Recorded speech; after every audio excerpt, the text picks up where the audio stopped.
Introdução aos direitos reais. Antes de adentrarmos no assunto propriamente dito, precisamos compreender de maneira muito clara a diferença entre os direitos reais, ou das coisas, e o direito obrigacional, ou pessoal, já que ambos constituem um ramo do direito civil.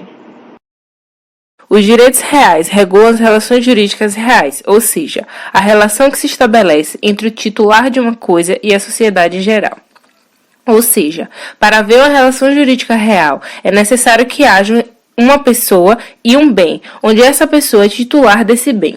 Mas para que ela seja efetivamente reconhecida como titular desse bem, é necessário que outras pessoas reconheçam essa titularidade.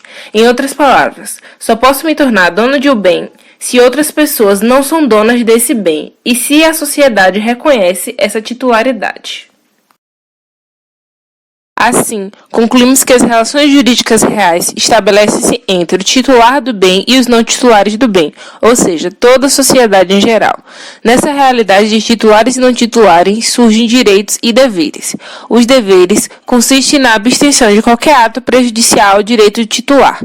Já o direito é a possibilidade que uma pessoa tem de ser titular de um bem. Já o direito obrigacional tutela as relações de crédito entre credor e devedor, ou seja, é um vínculo jurídico que nos subordina a dar, fazer ou não fazer algo para alguém. Nas relações jurídicas obrigacionais, há, de um lado, um devedor e, de outro lado, o credor.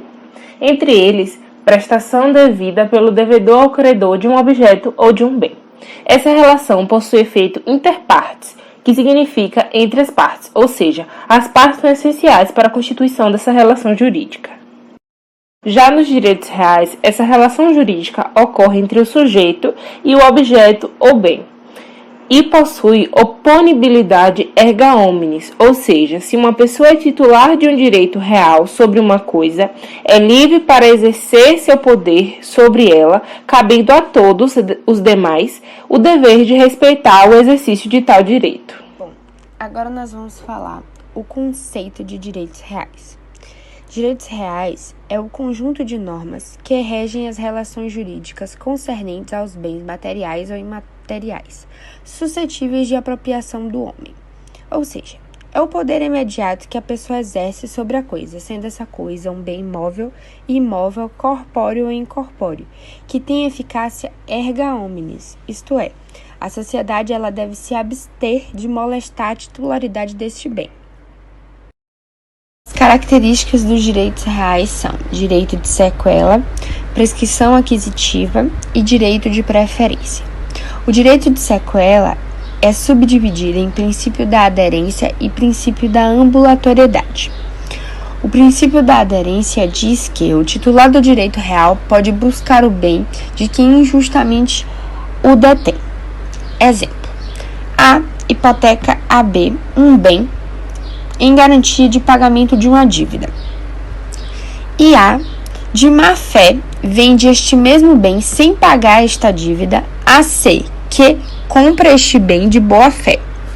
B pode buscar de C, pelo princípio da aderência, já que ele é titular do direito real, este bem. E C pode propor ação de regresso a A, já que comprou este bem de boa fé. Princípio da ambulatoriedade. Significa que todos os ônus da coisa acompanham o bem. Ou seja, os tributos que não são pagos, por exemplo, você pode cobrar da pessoa que adquiriu este bem, já que o ônus da coisa acompanha o bem, e cabe também ação de regresso nessa situação. A prescrição aquisitiva ocorre quanto mais tempo você passa neste bem, mais direitos sobre ele você tem. Você não perde o bem pelo não uso dele, e sim por não dar uma destinação correta àquele bem. Isso ocorre nos casos de uso capião, por exemplo. Quanto mais tempo você passa na posse deste bem, mais direito você tem sobre ele. Para isso ocorrer, o bem ele tem que ser certo, determinado e tem que ser existente. Se tratando agora do direito de preferência. Esse direito de preferência ocorre quando há um concurso de credores, sendo o credor pignoratício em relação aos bens móveis ou hipotecário, no caso dos bens imóveis, tem preferência em relação aos demais credores. Exemplo: A hipoteca um bem a B, e ao se tornar inadimplente e este bem ir para a asta pública, B tem preferência, já que este bem foi hipotecado a ele, e os demais credores deverão se habilitar para receber a dívida, que a contraiu com eles. Princípio da aderência. Bom, para falar desse princípio, é preciso retornar algo que já foi dito. Orlando Gomes, ao se analisar a estrutura interna do direito real, destaca que a característica básica desse direito é o fato de o titular sempre exercê-lo diretamente sem a necessidade de socorrer a qualquer intermediário. Ao passo que, no direito pessoal, isso não ocorre, já que o seu titular sempre depende de outra pessoa, que no caso seria o devedor, para poder exercitar o seu direito. Nesse passo, por exemplo, sendo eu o dono do automóvel, não preciso pedir autorização a ninguém para utilizá-lo. Eu simplesmente me apodero dele e o utilizo porque este direito é um direito real típico. Já no caso do direito pessoal, isso não ocorre. O credor precisa necessariamente da cooperação de outra pessoa, que no caso é o devedor, para poder exercer seu direito.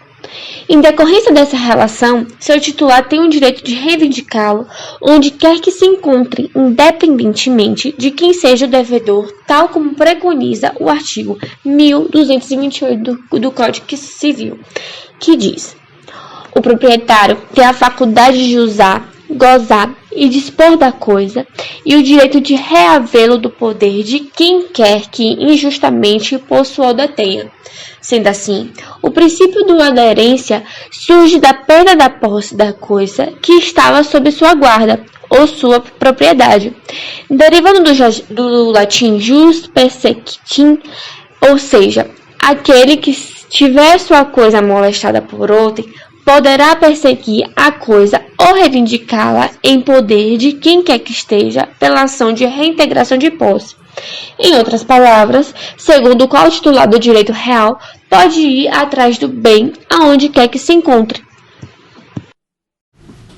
Princípio do absolutismo. Os direitos reais se exercem erga omnes, ou seja, contra todos, que devem abster-se de molestar o titular. Surge daí o direito de sequela, isto é, de perseguir a coisa e reivindicá-la em poder de quem quer que esteja, bem como o direito de preferência. Direito de sequela, segundo a lição de Orlando Gomes, é o que tem o titular de direito real de seguir a coisa em poder de todo e qualquer detentor ou possuidor. Não importam usurpações, acompanhará sempre a coisa. Os obrigacionais, por não estabelecerem vínculo dessa natureza, resolvem-se em perdas e danos, e não se exercem erga omnes. Ou seja, se exercem em face de um ou de alguns sujeitos determinados. Dispõe de ação pessoal. Todos os princípios se entrelaçam no sentido de reforçar a rigidez do regime jurídico dos direitos reais. As manifestações típicas de oponibilidade absoluta do direito real são, como foi dito, a sequela e a preferência. Por sua vez, seu caráter absoluto decorre de ser um poder direto e imediato sobre a coisa. O princípio da publicidade confere estabilidade e visibilidade, e ao se tornar público, protege a todos. Por ser um direito real, oponível erga omnes, é preciso haver notoriedade desse direito, para que toda a sociedade tenha conhecimento da sua existência. É necessário a todos conhecer os seus titulares para não molestá-los. No caso dos bens imóveis, a publicidade se dá através do registro, sendo esse imprescindível, como dispõe o artigo 1227 do Código Civil. Os direitos reais sobre imóveis constituídos ou transmitidos por ato entre vivos só se adquirem com registro no cartório de registros de imóveis dos referidos títulos, artigos 1245 a 1247, salvo os casos expressos neste Código. E se tratando de bens móveis, a publicidade se dá simplesmente pela tradição do bem, que é expressa no artigo 1226. Os direitos reais sobre coisas móveis, quando constituídos ou transmitidos por ato entre vivos, só se adquirem com a tradição. Logo, a publicidade se dá pela mera formalização. Princípio da taxatividade ou numerus clausus. Os direitos reais se traduzem na noção de propriedade. São direitos reais somente os elencados na lei. Sendo assim, o artigo 1228 do Código Civil trouxe de forma taxativa todos os direitos que podem ser exercidos pelo proprietário, como usar, dispor e reivindicar da coisa. Vale destacar que os mesmos direitos são resguardados ao possuidor de direito, salvo no caso da reivindicação de posse, que é exclusiva do proprietário. Os direitos reais são números clausos de numeração taxativa, como consta no artigo 1225 do Código Civil. São direitos reais, por exemplo, a propriedade, servidões, usufruto, uso, habitação, penhor, hipoteca, entre outros. O artigo 1225 enumera 12, mas também outros são instituídos de forma espasa, como o direito de retenção, o pacto de retrovenda e a alienação fiduciária. Já nos direitos pessoais, vigora a autonomia privada. Surge a ideia de que o proprietário da coisa somente pode constituir os direitos reais especificados na lei. O proprietário não está autorizado a criar novos direitos reais. Quem cria é o legislador e ninguém mais. Isso se justifica pelo fato de que os direitos reais são absolutos e, portanto, devem ser respeitados por todos. Destaca-se que o direito de defender que os direitos reais são números clausos não quer dizer que os direitos reais que estejam previstos no Código Civil são aqueles considerados válidos. Podem existir direitos reais previstos nas diversas legislações espásas, os quais terão a mesma validade. Assim, o que se está a afirmar é que só o legislador pode criar os direitos reais e ninguém mais. Tipo da tipicidade. Os direitos reais existem de acordo com os tipos legais. São definidos e enumerados determinados tipos pela norma e só a estes correspondem os direitos reais, sendo, pois, seus modelos. Nos direitos obrigacionais, ao contrário, admite-se, ao lado dos contratos típicos, os atípicos em número ilimitado. José de Oliveira Ascensão preleciona: se há um números clausos, também há, necessariamente, uma tipologia de direitos reais. O números clausos implica sempre a existência de um catálogo, de uma delimitação de direitos reais existentes. Quer dizer, significa que nem todas as figuras que cabem no conceito de direito real são admitidas, mas tão somente as que forem previstas como tal. Pressupõe, pois, a especificação de uma pluralidade de figuras que realizam um preenchimento incompleto de um conceito, o que nos dá a própria definição de tipologia. O conceito de direito real tem uma extensão maior do que a resultante da soma dos direitos reais existentes. Aduz o mencionado autor que a referência a números clausos desemboca na categoria moderna de tipicidade. Mas daqui, não podemos inferir que tudo o que respeita a tipicidade dos direitos reais se esgota, com referência ao princípio do números clausos. Na verdade, enquanto este se limita a estabelecer que só se admite o número normativamente determinado de direitos reais, aquela conduz a investigação para campos muito mais vastos. Vamos falar um pouquinho agora sobre o princípio da perpetuidade. Em sua literalidade, perpétuo quer dizer aquilo que dura para sempre, que nunca cessa. Já, em relação ao tempo de exercício dos direitos quanto ao direito real, o titular tem o direito de gozo permanente, porque este tem a sua perpetuidade. Assim como no direito pessoal, o direito ele é eminentemente transitório, nasce para ser extinto. Deve-se salientar que esses direitos extinguem-se quando a obrigação correlata ela é extinta, certo? Em tese, a propriedade é um direito perpétuo, pois não se perde pelo não uso, mas pelos meios e as formas. Quais seriam esses meios e as formas? O uso capião, a renúncia, a desapropriação, entre outros. Logo, dizer que o direito é perpétuo não é o mesmo que dizer que o direito é absoluto, pois é sabido que nenhum direito é absoluto. Logo, deve-se frisar que perpétuo é diferente de absoluto. Assim, acabamos com o princípio da perpetuidade. O princípio da exclusividade diz que não pode existir dois direitos reais idênticos sobre a mesma coisa, de modo que um exclui o outro. Ou seja, se eu compro um celular, eu tenho um celular, eu sou o titular do direito real. Não poderá existir uma outra pessoa que seja titular desse mesmo objeto. Só eu tenho o domínio da coisa. A título de exemplo, temos: após um processo de inventário, é transferido aos 4 filhos a propriedade de uma casa. Todos terão direito sobre o referido bem, só que na medida do seu quinhão. Ou seja, esse bem, que tem a sua totalidade 100%, será dividido igualitariamente aos 4 herdeiros, ficando para cada um 1/4, ou seja, 25% do bem. eles serão condomínios naquele bem, ou seja, todos são coproprietários do imóvel. Um não poderá ser titular do direito do outro. Cada um será dono apenas de determinada porcentagem do objeto, não podendo confundir essa parte com o todo. Neste quadro falaremos sobre o princípio do desmembramento, que, em seu conceito, possamos dizer que nada mais nada é que a consolidação da coisa nas mãos do proprietário em caso de extinção do direito real sobre a coisa alheia. Conquanto os direitos reais sobre as coisas alheias tenham normalmente mais estabilidade do que as obrigacionais, são também transitórias, pois, como exposto, desmembram-se do direito matriz, que é a propriedade. Este princípio trata-se da hipótese de transferência da titularidade da obrigação para com a coisa, ou seja, advém do princípio da elasticidade. A hipótese do titular da propriedade direito transferi-la a outrem, como nos casos de locação. Da mesma forma em que o direito sobre a res pode se desmembrar, ela pode se consolidar, princípio da consolidação, pois no momento em que o contrato entre o locador e o locatário, ou seja, nesse caso o proprietário, estiver com os prazos vencidos e ambos não tiverem o ânimo de renovar, as obrigações inerentes ao imóvel ficarão sob a responsabilidade do proprietário, como obrigado originalmente. Desta forma, terminamos aqui um pouquinho sobre o princípio do desmembramento. Classificação dos direitos reais.